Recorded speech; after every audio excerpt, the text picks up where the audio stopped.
제가 지난 주간에 재미난 논문을 하나 봤습니다.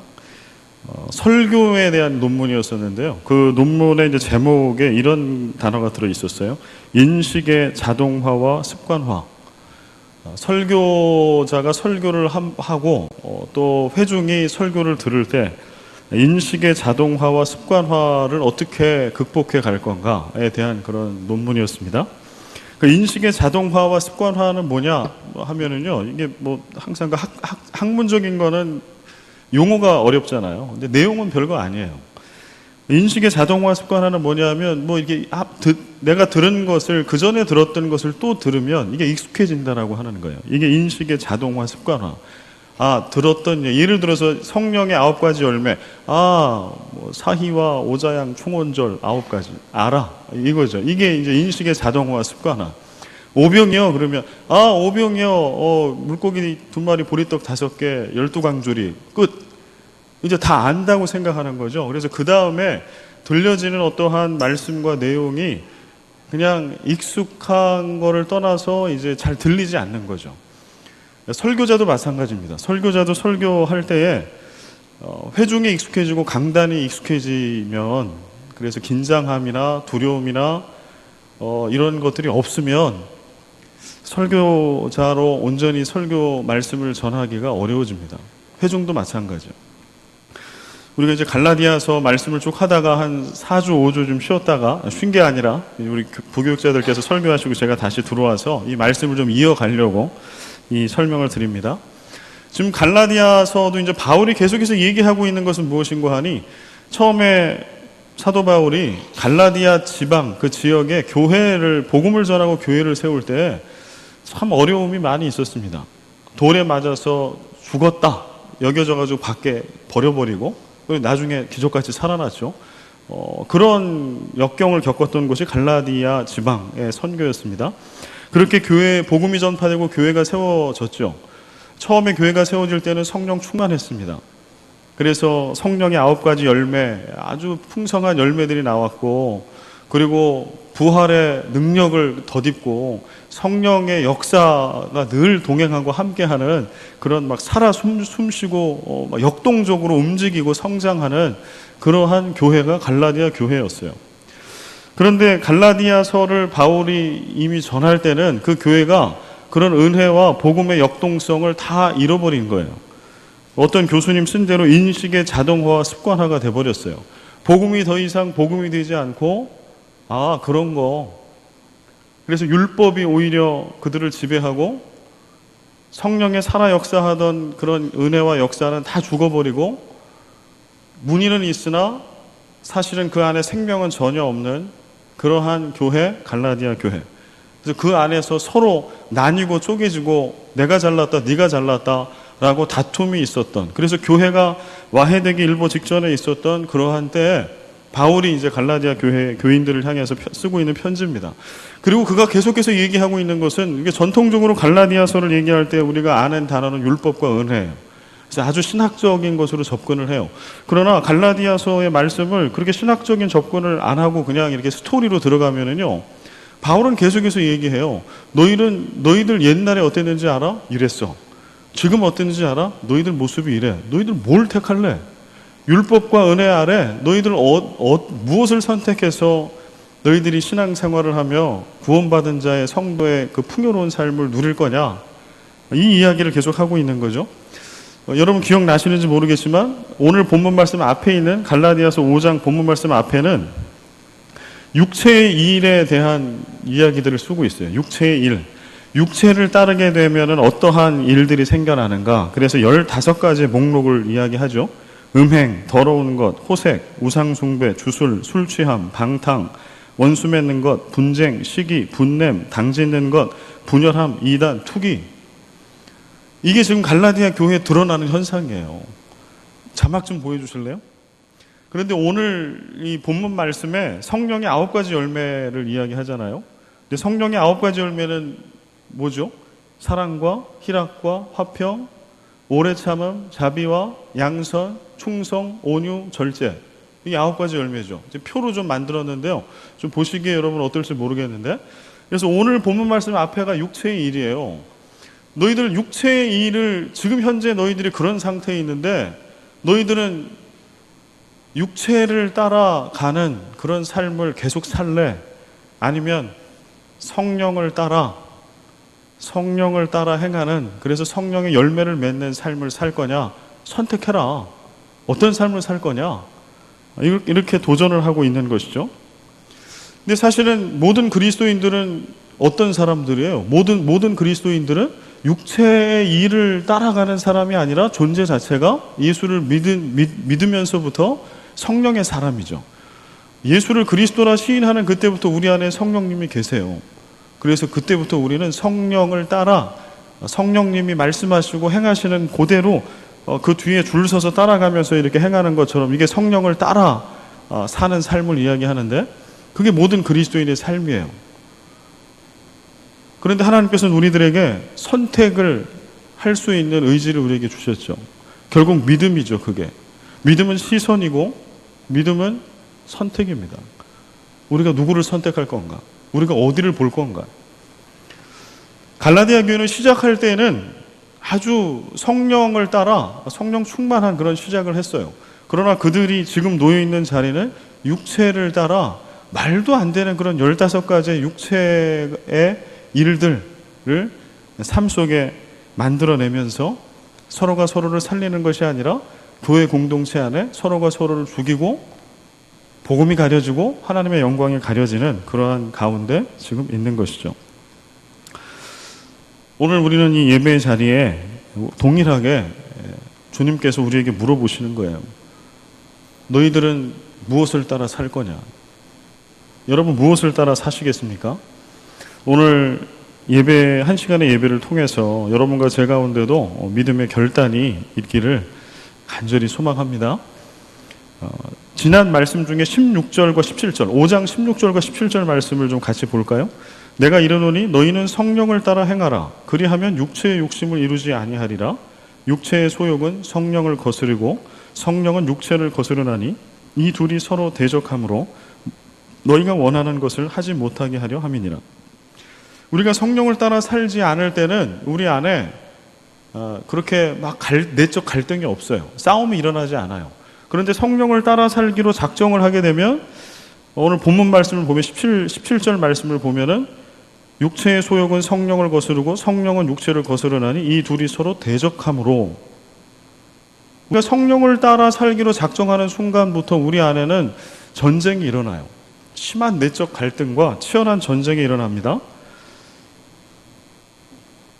그 전쟁 가운데 우리는 선택을 해야 돼요. 그래서 승리를 할 거냐, 아니면 우리의 거룩한 영토, 우리의 영혼을 내어줄 거냐, 이것이 결정되는 것이죠. 우리는 이렇게 생각해요. 성령, 육체의 일, 성령의 열매, 그러면 육체의 일은 예수 안 믿는 사람들에게나 일어나는 일이고 성령의 열매는 예수를 믿으면 자연스럽게 이렇게 모든 믿는 그리스도인에게 기계적으로 자연스럽게 부여되는 거라고 생각해요. 그러면 이런 표현을 쓰지 않았을 겁니다. 육체의 소욕은 성령을 거스리고 성령은 육체를 거스르나니 이 둘이 서로 대적함으로 너희가 원하는 것을 하지 못하게 하려 함이니라. 우리가 예수를 믿어도, 특별히 오늘 갈라디아서의 말씀은 믿지 않는 사람들에게 쓰고 있는 말씀이 아니라 갈라디아 교회 교인들에게 쓰고 있는 말씀이에요. 그 얘기는 뭐냐면 우리가 그리스도인이 됐음에도 불구하고 우리는 여전히 그리스도인이 됐다라고 하는 건 하나님의 자녀가 된 거거든요. 우리 안에 성령님이 계시는 거죠. 그럼에도 불구하고 우리는 성령의 열매를 맺어내는 그 풍요로운 삶을 살 수도 있으나 우리가 잘못된 선택을 하고 그냥 무늬만 교회를 왔다 갔다 하고 성경을 끼고 교회를 다니는 그런 성도가 되면 우리가 교회를 다니고 그리스도인이 되었으나 육체의 일을 따라 말도 안 되는 이러한 열매들을 내놓고 이러한 삶의 악한 영향력들로 그렇게 교회 공동체뿐만 아니라 크리스찬의 가정조차도 그렇게 될 수 있다라고 하는 거예요. 여러분, 이 싸움에서 결코 우리는 져서는 안 됩니다. 마귀는 우리에게 늘 이렇게 얘기해요. 믿어도 별 수 없다. 말씀대로 살아봐도 별거 없다. 자꾸 이러한 생각을 우리에게 줍니다. 그래서 어떻게 하라는 얘기냐. 이런 이야기들을 우리 내면에서 하게 이야기하죠. 그러나 그렇지 않습니다. 복음은 능력입니다. 지난 주일 설교 말씀 중에 여러분 기억나시나요? 기억과 기대, 기억, 아남네시스. 2000년 전에 예수님이 십자가를 지셨으나 그 보혈의 능력은 2000년 전에 죄의 권세, 사단의 권세를 이기신 역사적인 사건으로 그치는 게 아니라 오늘 예수를 믿는 오늘 이 2017년 오늘 3월 8일 이 예배의 자리에 오늘 그리스도의 보혈이 흘려지고 있고 그리스도의 십자가의 보혈은 오늘 우리로 하여금 죄를 이기는 부활의 능력을 우리로 하여금 덧입게 해주세요. 예수를 믿는다라고 하는 것은 바로 그런 능력을 덧입고 살아가는 것이죠. 그러니까 우리는 낙심하면 안 됩니다. 그래서 오늘도 우리는 하나님 앞에 결단해야 돼요. 주님, 제가 성령의 사람이 되겠습니다. 제가 성령을 따르는 사람이 되겠습니다. 성령의 다스림 가운데 있는 자가 되겠습니다. 주님, 어떻게 하면 되겠습니까? 주님, 저에게 새로운 믿음을 더하여 주십시오. 결단하고 그렇게 고백하는 여러분과 제가 되기를 바랍니다.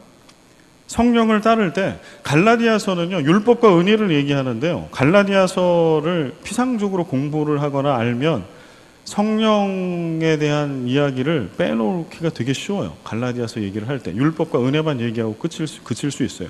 그러나 갈라디아서를 한 절 한 절 이렇게 깊이 공부를 하다 보면은요, 갈라디아서 안에 바울이 성령을 계속 얘기하는 걸 알 수 있어요. 성령을 적어도 반 이상은 계속 성령을 얘기해요. 그리고 그 정점에 있는 게 오늘 5장에 있는 성령의 9가지 열매예요. 그 얘기는 뭐냐 하면 오늘 우리가 살아있는 부활의 신앙을 가지고 살아가기 위해서 성령님의 도우심이 절대적이라고 하는 거예요. 그래서 오늘도 우리는 성령의 사람이 되어야 하고 특별히 성령의 도우심을 구해야 합니다. 성령의 도우심, 성령의 사람 이러면 이게 좀 추상적이 되죠. 그런데 믿음이라고 하는 것은 다 관계에서 이루어져요. 우리가 성령의 사람이 되고 성령의 다스림을 받기 위해서 전제되는 것은 성령님과의 사랑의 관계, 믿음의 관계예요. 우리가 일상을 살아갈 때 성령님과 어떠한 인격적인 관계를 가지고 있냐, 여기에 따라 우리는 성령의 사람이 될 수도 있고 성령의 사람이 아닐 수도 있습니다. 오늘 본론으로 좀 들어가 보겠습니다. 성령의 9가지 열매가 나오죠. 22절부터 23절에. 그래서 육체의 일, 또 표 한번 보여주실래요? 육체의 일과 성령의 열매. 그래서 이제 비교를 좀 하고 있어요. 그래서 우리가 성령의 9가지 열매를 하면 이게 이 성령의 9가지 열매만 우리는 따로 알아요. 그래서 성령의 9가지 열매는 이거 너무 잘 알아. 그런데 이 성령의 9가지 열매가 어떤 성경 속의 맥락에서 나오는지는 잘 몰라요. 근데 오늘 본문을 보면 성령의 9가지 열매는 육체의 일이라고 하는 15가지로 분류되어 있는 육체에 속해져 있는 성령을 따르지 아니하고 율법과 육체 아래, 죄 아래에 있는 사람들의 특징, 삶의 모습, 성품, 이것에 반대되는 걸로 갈라디아서에서 쓰고 있는 것이 성령의 9가지 열매입니다. 그래서 이 2가지는 이렇게 대조가 되는 거예요.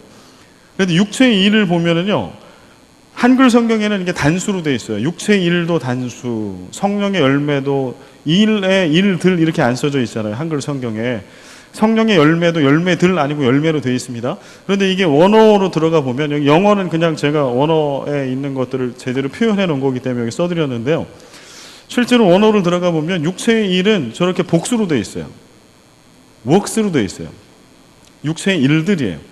그래서 우리 안에 율법 아래 있고 죄 아래 있을 때 일어나는 아주 산발적이고 산만한 통일되지 않은 이러한 죄악들을 얘기하죠. 그런데 성령의 열매는요, 단수로 되어 있어요. 성령의 열매가 몇 가지죠? 9가지잖아요. 그러면 이게 어떻게 해야지 맞아요? 이게 단수 복수로 이 표시를 하려고 그러면 우리가 아는 문법으로 하면 성령의 열매들 이렇게 돼야 돼요. 이게 더 프루트가 돼야 돼요. S가 붙어야 돼요. 그런데 원어도 그렇고 영어로 당연히 번역할 때도 성령의 열매는 단수로 되어 있어요. 이거는 그 안에 뜻이 들어있어요. 뭔고 하니 우리는 성령의 열매를 이렇게 생각해요. 그냥 우리가 우리 스스로 볼 때 나는 성령의 9가지 열매 중에 나는 온유함의 열매가 난 있는 것 같아. 아니 희락의 열매가 있는 것 같아. 우리 이렇게 생각해. 산발적으로 나는 어떤 거는 열매가 있고 어떤 건 없다 이렇게 생각해요. 그런데 이걸 단수로 쓰고 있는 이유는 무엇인가 하니 9가지의 서로 다른 열매들이 있으나 이게 다 연결되어 있다라고 하는 것을 얘기하는 거예요. 그래서 성령의 열매는 몇 가지만 있고 몇 가지는 없을 수 없다라고 하는 거예요. 성령이 우리 안에 있고 성령 안에 있는 모든 그리스도에게는 성령의 9가지 열매들이 다 있어요. 그래서 이것을 단수로 하나로 지금 쓰고 있는 것입니다. 지금은 무슨 의미인지 좀 헷갈리시죠? 한번 하나하나 이제 좀 들어가 보겠습니다. 성령의 9가지 열매 22절, 23절에 우리 같이 한번 읽어볼까요? 시작. 오직 성령의 열매는 사랑과 희락과 화평과 오래 참음과 자비와 양선과 충성과 온유와 절제니 이 같은 것을 금지할 법이 없느니라. 성령께서 일하실 때, 달리 얘기하면 우리의 믿음이 작동할 때가 성령께서 일하실 때예요. 우리가 예수를 믿잖아요. 그런다고 성령께서 다 모든 예수 믿는 그리스도인에게 활발하게 역사하지 않으세요. 그렇죠. 그래서 누구는 성령 충만한 성령의 역사가 활발하게 막 일어난 개인과 교회가 있어요.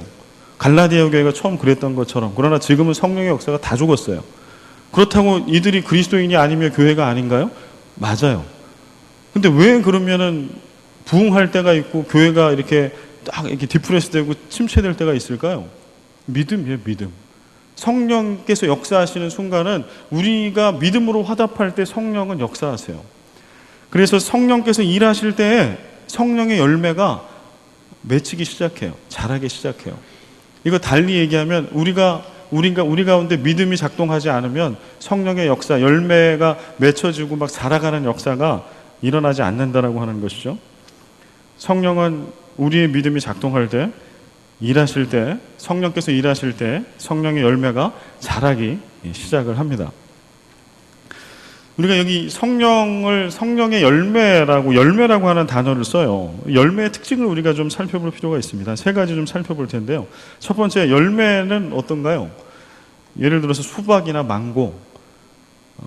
우리는 이 성령의 열매를 사랑, 희락, 화평 이러니까 되게 추상적이잖아요. 근데 이 이해를 돕기 위해 지금 바울은 열매라고 하는 비유를 쓰고 있어요. 열매의 속성을 우리가 알면 이 성령의 9가지 열매의 속성도 우리가 알 수 있는 거거든요. 열매라고 하는 거의 첫 번째 속성은 무엇일까요? 수박이나 망고. 어느 날 이렇게 씨를 뿌렸어. 근데 그 다음날 딱 됐더니 열매가 딱 열리나? 사실 그렇지 않죠. 분명히 씨를 뿌리고 제대로 이렇게 거름 주고 이렇게 하면 열매가 맺혀요. 그런데 어떻게 씨앗으로부터 열매가 맺혀지는 과정은 어때요? 점진적이에요. 점진적. 과정이 있다라고 하는 거예요. 그래서 오늘 지나고 내일 됐다라고 해가지고 그게 얼마나 자랐는지 사실은 육안으로 측정이 안 돼요. 그런데 언제 측정이 돼요? 어떠한 때가 딱 지나고 나서, 한참 어느 때가 지나고 나서 딱 보면 자라있어. 열매가 자라있어. 그래서 알 수 있어요. 성령의 열매도 마찬가지입니다. 성령의 열매를 우리가 하루하루 일별로 주별로 체크해가지고, 여러분들 좀 갑갑한 건 그거잖아요. 성령의 열매는 성령의 사람들이면 다 맺힌다고 하는데 왜 내 안에는 없는 것 같지? 내가 신앙생활한 지가 그래도 꽤 됐는데 왜 내 안에는 이 9가지의 성령의 열매를 얘기할 때 뭐 찾기가 이렇게 어렵나? 라고 하는 그런 궁금증, 그런 염려가 우리 가운데 다 있어요. 저도 있어요, 여러분.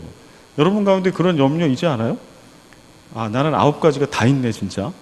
단수로 써져 있는 이유가 맞구나. 이런 분은 아마 거의 없을 거예요. 근데 왜 그런 거 하니? 열매의 특징이 그래요. 점차 점진적으로 자라요. 그래서 생물학적으로 열매가 자라나는 그 순간순간은 우리가 볼 수가 없어요. 어느 과정을 건너뛰어야 어느 때 확인해요. 그리고 성령의 열매는 어느 때 우리가 확인할 수 있을까요? 성령의 열매는 우리 삶의 곤란이나 어려움이나 환난이나 고통이나 이런 것들을 한번 딱 겪게 될 때 우리는 우리 안에 있는 성령의 열매를 확인할 수 있어요. 그런 때를 딱 거치고 나면 그때 비로소 확인이 돼요. 내 안에서 성령의 열매가 어느 정도까지 자라있는가를 확인하게 됩니다. 그러나 그 전까지는 확실히 알 수 없다라고 하는 거예요. 그래서 여러분 가운데 내 안에 성령의 열매가 자라고 있나? 어느 정도 있나? 이거는 일상에서는 잘 확인이 되지 않는다. 그러나 성령의 열매는 우리 안에 성령님이 거주하시고 우리의 믿음이 작동하는 순간부터 계속해서 자라고 있다라고 하는 그 믿음이 우리 가운데 있어야 합니다. 두 번째는요, 성령의 열매가 맺히는 것은 불가피한 일이라고 하는 거예요. 우리 안에 성령님이 계시고 우리가 예수를 믿는 그리스도인이라면 우리 안에는 성령의 열매가 씨앗이 있기 때문에 당연히 열매가 맺혀요. 다만 정도의 차이가 있을 뿐이죠. 누구는 이게 확 자라가지고 당장 따먹을 수 있는, 하나님께 드릴 수 있는 그런 열매가 될 수도 있고, 누구는 열매가 있긴 있으나 흔적만 있을 수 있을 뿐인 거지, 우리가 예수를 믿고 우리 안에 성령님이 계시는 한에는 열매가 맺히는 것은 막을 길이 없어요. 그래서 오늘 23절 말씀은 뭐라고 쓰고 있어요? 9가지 열매를 쭉 얘기한 다음에 온유와 절제니 이 같은 것을 금지할 법이 없느니라. 이 같은 것이라고 하는 것은 뭘까요? 성령이 성령이 계시고, 그렇다면 이게 그리스도인인데 그리스도인에게 성령의 열매가 9가지 열매가 맺혀지는 것을 어느 누구도 막을 자가 없다. 이거는 예외가 없어요. 믿음이 아주 뛰어난 자나 아니면 믿음이 연약한 자나 믿음만 있으면, 예수를 그리스도로 믿는 사람이면 우리 안에 성령의 열매는 모두 다 있다, 맺힌다 라고 하는 거예요. 이거를 우리는 알고 믿어야 합니다. 우리는 열매 때문에 구원받지는 않아요. 그렇죠? 여러분 안에 성령의 열매, 제 안에 열매가 어느 정도 맺혔나를 하나님이 보시고 우리를 구원할까 말까를 결정하지 않으신다고. 구원은 뭘로 결정돼요? 믿음으로 결정되죠. 그러나 하나 알 게 있어요. 그러면 믿음으로 결정되는 거니까 열매는 뭐 작거나 크거나 상관없나? 그렇지 않아요. 믿음은 정말 고귀한 건데요. 우리가 열매 때문은 아니라 믿음으로 구원받는 거 맞습니다. 그러나 우리를 구원한 것은 열매 없는 믿음이 아니라 오늘 갈라디아서에서 얘기하고 있는 성령의 9가지 열매를 주렁주렁 맺게 하는 그런 살아있는 믿음이에요. 우리의 믿음은 바로 그 믿음이에요. 그래서 믿음으로 구원받은 사람은 성령의 열매가 그 안에서 자라나고 있다라고 하는 것을 확신하고 믿어야 합니다. 그걸 절대 의심하면 안 돼요. 그 다음에 세 번째는요, 성령의 열매는, 모든 열매가 그렇죠. 열매 자체로 이거를 평가하고 판단할 수가 없어요. 열매는 뭐 때문에 열려요? 열매 자체로 열리는 게 아니라 뿌리에서부터 열리는 거죠, 사실은. 뿌리에서부터. 씨앗이 뭐냐? 그래서 이 씨앗의 종자가 뭐냐에 따라 열매는 바뀌어져요. 그렇죠? 그 다음에 뿌리에서 얼마나 많은 양분들을 흡수해서 끌어들이고 수분을 끌어들이냐에 따라 이 열매가 결정이 돼요. 마찬가지예요. 우리도 열매를 맺어내는 것은 사랑, 희락, 화평 이러면 어떻게 하면 사랑의 사람이 되지? 그래서 사랑의 사람이 되기 위해서 내가 성격도 좀 바꾸고 뭘 투자하고 바꾼다고 절대 열매가 바뀌어지지 않아요. 그 얘기는 호박에 줄을 근다고 수박이 되지 않는 거와 똑같아요. 뭐가 바뀌어져야 돼요? 근원이 바뀌어져야 돼요. 내 믿음. 내가 어떤 복음을 붙들고 믿고 있느냐? 내가 순도 100%의 믿음을 가지고 예수를 믿고 있냐? 그러니까 성령의 9가지 열매는 어떠한 우리들이 노력을 통해서 바꿔갈 수 있는 게 절대 아니라고 하는 거예요. 그러나 뭘 통해서 바꿔갈 수는 있어요? 믿음을 통해서. 우리 믿음의 결단을 통해서. 그래서 우리가 수요 예배를 드리고 매주 1년에 52주 예배를 드리고 새벽을 깨우고 기도하고 때마다 시마다 기도하고 말씀 보고 암송하고 이렇게 하는 이유는 어디 있을까요? 우리의 믿음을 말씀 앞에, 하나님의 임재 앞에 계속 비추어 보는 거예요. 그리고 우리의 믿음을 순도 100%의 아주 건강하고 좋은 믿음으로 만들어가는 거예요. 그럴 때 아름다운 튼튼한 열매가 맺힐 수 있다라고 하는 거죠. 이제 성령의 9가지 열매를 한번 가보겠습니다. 이게 열매의 이제 속성을 제가 말씀드린 거고요. 성령의 9가지 열매를 세 그룹으로 나눠서 좀 설명을 해드리겠습니다. 첫 번째, 이제 사랑, 희락, 화평이 있잖아요. 이것은 하나님을 알 때 생기는 열매들이에요. 첫 번째 그룹에 있는 1, 2, 3번 사랑, 희락, 화평은 하나님을 알 때 생기는 열매. 사랑, 아가페의 사랑을 얘기하는데요. 사람은 하나님을 만날 때 사랑을 알게 돼요. 남자와 여자는 어떤 때 사랑을 알게 돼요? 남자와 여자가 따로 떨어져 있으면 사랑을 몰라요. 근데 어떨 때 알게 돼요? 둘이 스파크가 튀겨가지고 서로 만나서 사랑을 하게 되면 그때 비로소 사랑의 눈을 떠요.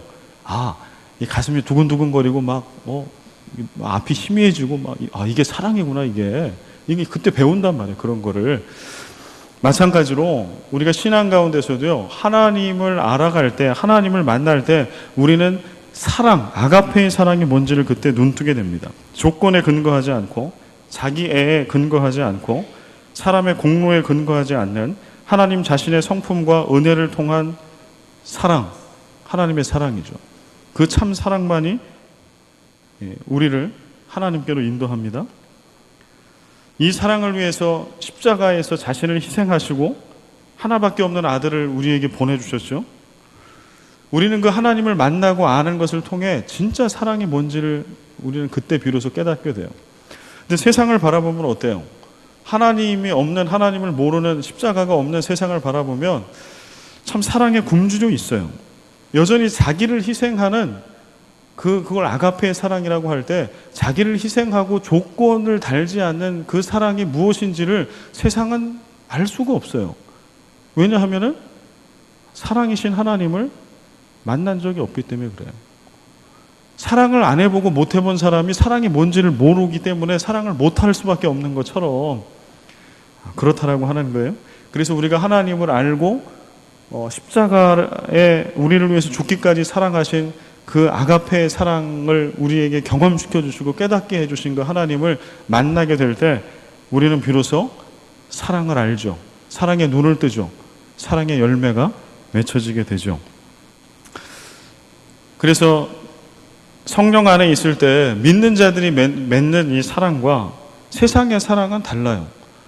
세상의 사랑을 보면은요, 상당히 파괴적이에요. 사랑이.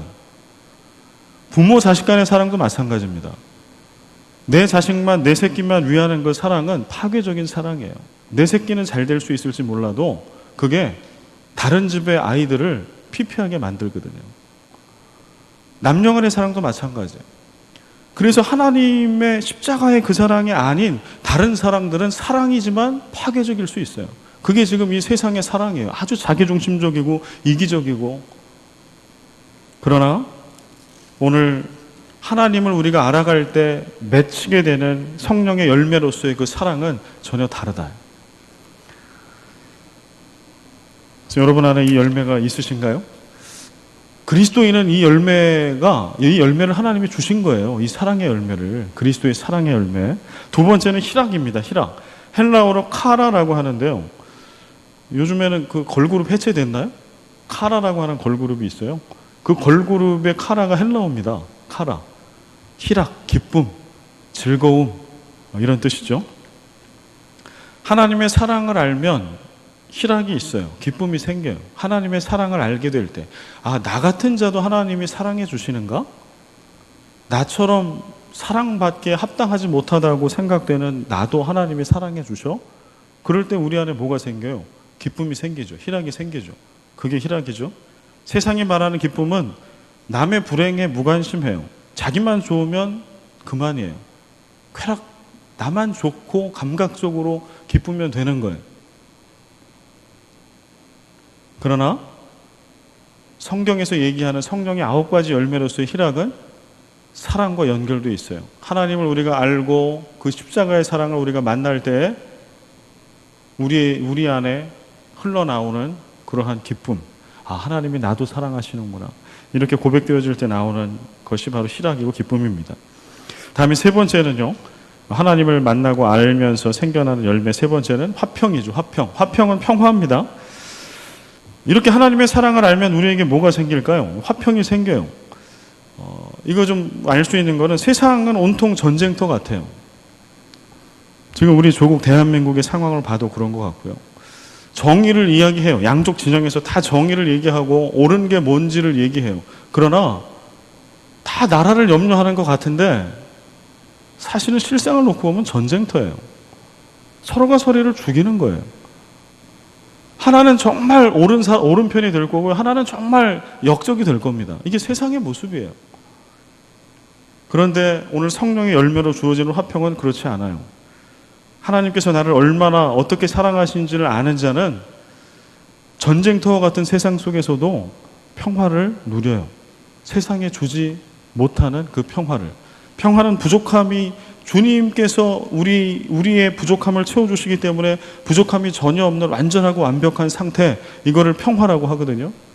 전쟁터 같은 세상 속에도 평화를 느껴요. 그래서 평화의 사도가 될 수 있는 것이죠. 마치 엄마 품에 안긴 아기처럼 전쟁터 속에 포화가 빗발치고 있는데 엄마가 아이를 안고 있어. 그럼 그 아이는 평화로워요. 그런 평화를 이야기합니다. 두 번째 그룹에 있는 열매는요, 이웃과의 관계 속에서 주어지는 열매예요. 이렇게 하나님을 만나게 되고 알게 되는 것을 통해서 그 다음에 이 영향력들이 이제 어디로 흘러가는고 하니 다른 사람을 대할 때 다르게 대해요. 그런 사람은 하나님을 제대로 만나서 사랑과 희락과 화평의 그런 성품, 그런 열매들을 맺혀내는 그리스도인 성령의 사람은 그것이 나 말고 다른 이웃과의 관계 속에서 또 드러나요. 영향력으로. 그래서 이게 아까 말씀드린 것처럼 성령의 열매는 하나하나 떨어져서 생각할 수가 없다는 거예요. 그렇다고 이게 그러면 1번부터 9번까지 쫙 뭐 쇠사슬처럼 이게 단계로 되어 있냐? 그건 아니에요. 그러나 다 연결되어 있어요. 사랑과 희락과 화평의 사람은 이웃과의 관계를 맺을 때 전혀 다릅니다. 그런데 아까 우리가 지난번 오늘 본문 앞에 본 육체의 이 일에 나와 있는 가장 큰 특징은 무엇인고 하니 육체를 따라가는 사람의 가장 큰 특징은 모든 관계가 깨진다라고 하는 거예요. 모든 관계가.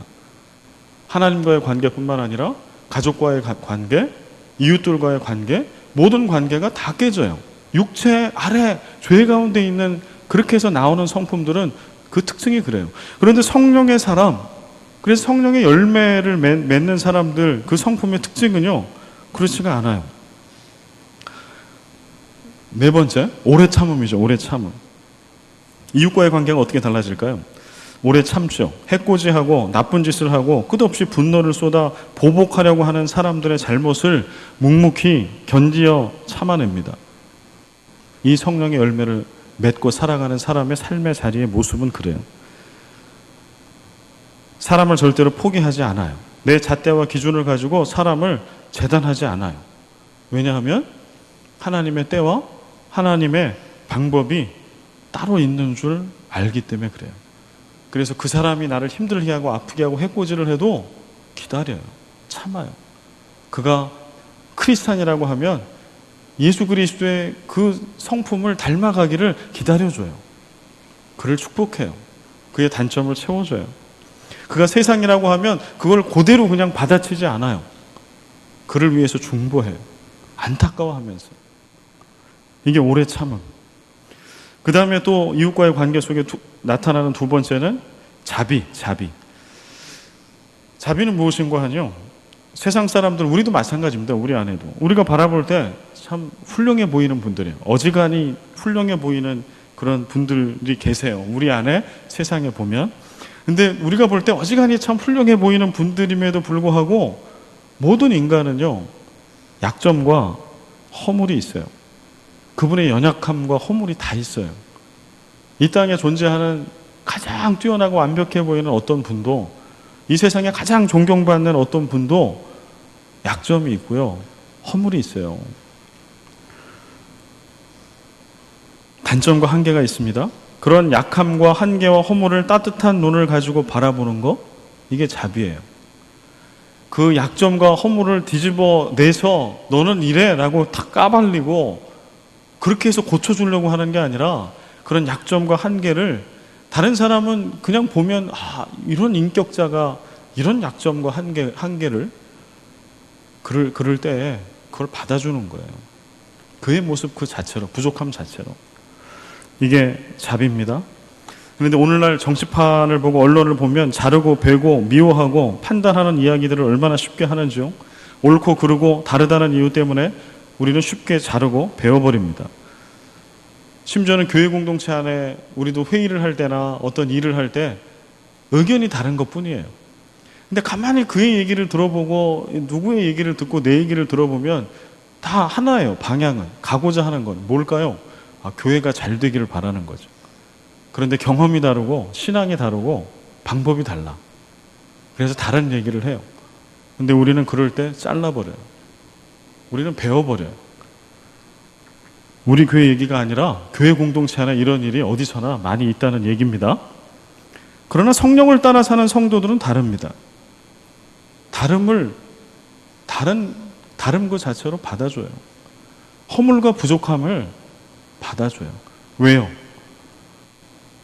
나 같은 죄인 중에 괴수된 나도 우리 주님께서 있는 모습 그대로 받아주셨거든요. 죄 없다 여겨주셨거든요. 예수님의 식탁에 나를 초대해 주셨거든요. 그렇게 목사 삼아서 이 강단에 세워주시고 여러분들을 장로로, 안수집사로, 권사로, 중직회 회원으로 여러분의 가정의 아버지와 어머니로 하나님께서 여러분들을 그렇게 세워주셨거든요. 그게 자비입니다. 그 다음에 세 번째, 이웃과의 관계 속에서 나타나는 열매는요, 양선. 자비가 있으면 뭐가 따라올까요? 상대방을 있는 그대로 받아주는 이게 있으면 그 다음에는 이제 양선은 선행을 얘기하는 거거든요. 자기를 희생을 해서 자신의 마음과 돈과 시간을 들여서 이웃들에게 필요를 채워주는 거예요. 그래서 그를 그냥 단점과 허점이 있고 부족한 게 있는데 그냥 그대로 받아주는 거에서 그치는 것이 아니라 그 다음에는 적극적으로 나아가요. 그래서 그의 단점과 허물을 내가 내 거를 가지고 채워줘요. 그래서 그가 하나님 앞에, 공동체 앞에 빛날 수 있도록, 잘 쓰임받을 수 있도록 해주는 거죠. 여기까지가 이제 6번째까지 했고요. 그 다음에 이제 마지막 그 세 번째 그룹은요, 자신과의 관계에서 생겨나는 열매입니다. 자신과의 관계. 이제 하나님과의 관계, 이웃과의 관계, 이제 자신과의 관계. 충성. 세상에는요, 능력 있는 사람은 참 많이 있어요. 우리 주위에 보면 일을 잘하거나 이런 능력 있는 사람 참 많이 있습니다. 그러나 늘 변함없이 그 자리를 지켜주는 충성스러운 사람은 참 찾기가 어려운 것 같아요. 충성이라고 하는 것은 마음의 중심을 하나님이나 그 누구에게 드리고 주는 거, 이게 충성이거든요. 근데 충성스러운 사람은 어떤 사람이에요? 변함이 없는 거죠. 마음의 중심이 요동함이 없이 그 내 마음의 중심을 다 주는 거예요. 그래서 우리는 충성스러운 사람을 찾죠. 그러나 내가 그리스도인으로 하나님 앞에, 내 이웃들 앞에, 믿음의 공동체 앞에 늘 변함없이 어떠한 환경 가운데서도 그 앞에 믿음직스럽게 주님처럼 서 있는 그러한 자가 되는 것, 이것을 사모하는 것, 그러한 자가 되어 있는 거예요. 우리는 그것을 사모해야 할 겁니다. 다음에는 온유입니다. 온유. 자신과의 관계 속에 온유는요, 겸손 플러스 부드러움 플러스 강함, 이게 온유예요. 온유 안에 이게 다 들어있어요. 겸손으로 시작해서 부드러움과 강함이 들어있습니다. 그런 늘 겸손합니다. 언제나 남을 먼저 헤아립니다. 절대로 말로 사람을 베거나 상처 주지 않습니다. 부드럽고 정말 따뜻합니다. 그러나 강합니다. 어느 때 강해요? 진리 앞에서 절대 양보하지 않아요. 진리 앞에서. 그래서 그는 진리 앞에서 강철보다 더 강해요. 이게 온유예요. 온유한 사람. 마지막에 절제입니다. 절제는 자기를 다스려서 무엇이든지 지나치지 않는 거예요. 그런데 전제가 있어요. 능력과 실력을 다 갖추고 있으나 하나님의 때와 하나님의 방식을 알고 하나님의 때와 하나님의 때, 하나님의 방식대로 그 일을 이루기 위해서 자신이 갖고 있는 것을 다 발산하지 않는 거예요. 이게 절제. 참아. 능력이 있어도 참아. 내가 할 수 있는 거 내가 다 살 수 있고 내 힘으로 빵 내려치면 이거를 깰 수도 있고 한 번에 뭘 뒤집어서 떡으로 돌을 만들 수도 있는 능력이 있어. 그러나 참아. 왜? 하나님이 원하는 때가 아니기 때문에. 하나님이 원하는 방법이 아니기 때문에. 이게 절제. 아까 우리 찬양대가 찬양을 해주셨는데 저 뭐 노래 잘 못합니다만 정말 노래를 잘하는 분은 어떤 분들이에요?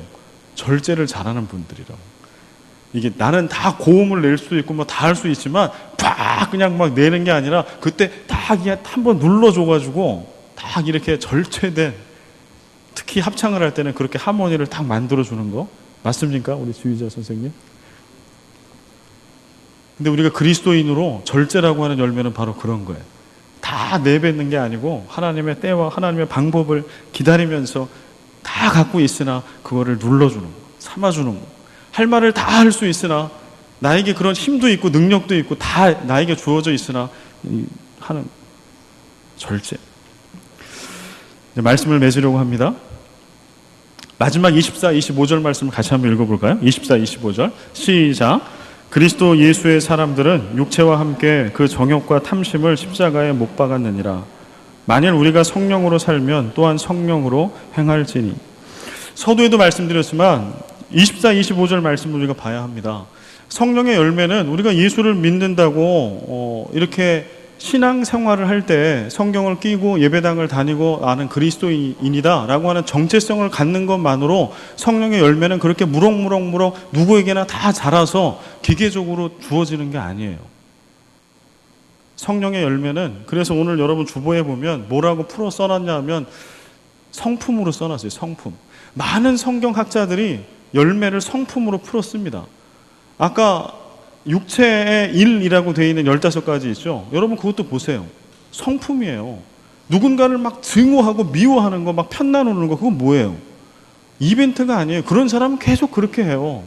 어디 가서 막 이렇게 이간질을 하고 나뉘고 막 이렇게 하는 사람은 그게 성품인 거예요. 마찬가지로 성령의 9가지 열매도 성품이에요. 누구를 닮은? 예수 그리스도를 닮은 성품. 예수 그리스도를 닮은 성품. 그런데 아까도 말씀드린 것처럼 우리가 예수를 그리스도로 시인할 때, 우리가 우리 안에 성령님이 계시고 모든 그리스도인이 성령의 사람이라고 할 때 우리 안에 이미 그 열매가 다 있어요. 그 다음에는 뭐만 남아있는 거예요? 우리가 이 열매를 누려야 돼요. 이 누림이 무엇인가 하면 제가 여러분에게 질문을 드릴게요. 우리가 성령의 열매 맺는 삶을 충실하게 살아가면은요, 우리 곁에 있는 사람이 덕을 봐요. 바꿔서 얘기할게요. 만약에 여러분 주위에 성령의 9가지 열매를 풍성하게 다 열매 맺고 있는 사람이 여러분의 친구예요. 그는 사랑의 사람이고 기쁨의 사람이고 평화의 사람이고 오래 참는 사람이고 자비의 사람이고 착한 일을 하는 사람이고 충성과 온유와 절제의 사람이에요. 그 사람이 여러분 친구예요. 여러분 어떨 것 같아요? 여러분이 일을 한다라고 하면 이 일을 할 맛 나지 않을까요? 여러분과 어떤 신앙생활을 같이 한다 그러면 정말 배울 수 있지 않을까요? 그 옆에 있으면 내 마음이 편해지지 않을까요? 성령의 9가지 열매는 그런 겁니다. 우리가 우리 안에 이미 하나님께서 주신, 그래서 우리가 늘 믿음으로, 지금 우리 사순절 둘째 주간을 이제 지내고 있는데요, 믿음으로 결단하고 육체를 따라갈 것이 아니라 하나님, 나는 성령의 사람이 되겠습니다. 여러분, 성령의 사람이 되려면 누가 나를 다스리는 거예요? 성령이 나를 다스려요. 그 얘기는 내 마음대로 못한다는 뜻이에요. 육체의 사람이 되는 것도, 육체가 마귀가 나를 마음대로 해. 내 마음대로 할 수 없어. 내가 마음대로 할 수 있는 것처럼 보여지나 그러나 성령의 사람이 되는 건 마찬가지. 그래서 힘들어요. 내 마음대로 할 수 없기 때문에.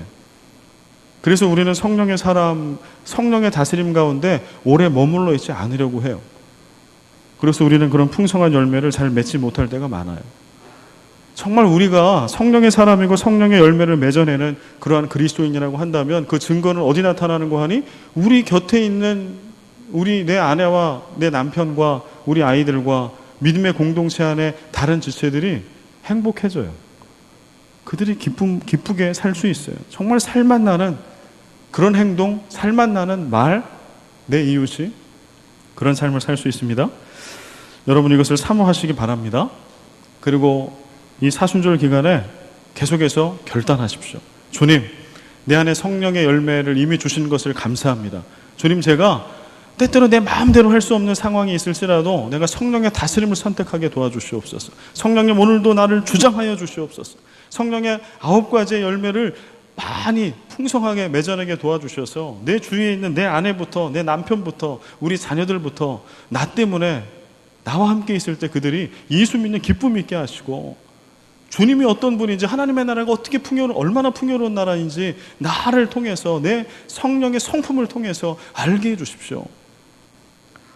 저는 우리 교회의 그런 성령의 9가지 열매를 다 맺어내는, 우리 모두가 다 그런 사람이 되었으면 좋겠습니다.